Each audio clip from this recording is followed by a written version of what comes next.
اللہ الرحمن الرحیم۔ السلام علیکم، میں ہوں اقبال سحر اور آپ دیکھ رہے ہیں ریئل نیوز ورلڈ۔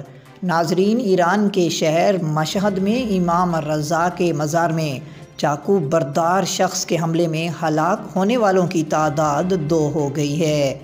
اطلاعات کے مطابق ایران کے شہر مشہد میں امام رضا کے مزار میں چاقو بردار شخص نے حملہ کر دیا، جس کے نتیجے میں ابتدائی اطلاعات کے مطابق 1 شخص ہلاک جبکہ 2 زخمی ہو گئے تھے۔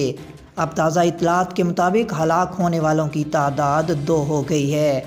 ایرانی میڈیا کے مطابق زائرین کے روپ میں چاقو بردار شخص اپنے 4 ساتھیوں سمیت امام رضا کے مزار میں داخل ہوا اور 3 افراد پر حملہ کر دیا، جس کے نتیجے میں تینوں شدید زخمی ہو گئے۔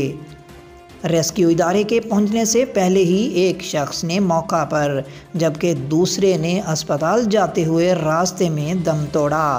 تیسرے شخص کو انتہائی نگہداشت وارڈ میں داخل کیا گیا ہے۔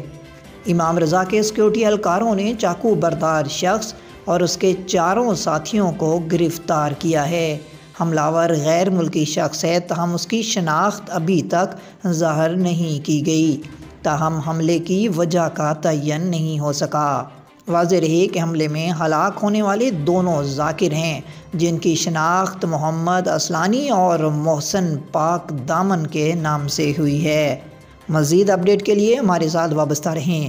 اگر آپ نے ہمارے چینل کو سبسکرائب نہیں کیا تو کر دیجئے اور بیل آئیکن کو پریس کرنا مت بھولیے تاکہ ہماری نئی ویڈیو کا نوٹیفیکیشن بر وقت آپ تک پہنچ سکے۔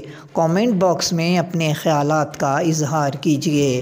اسلام زندہ باد، پاکستان پائندہ باد۔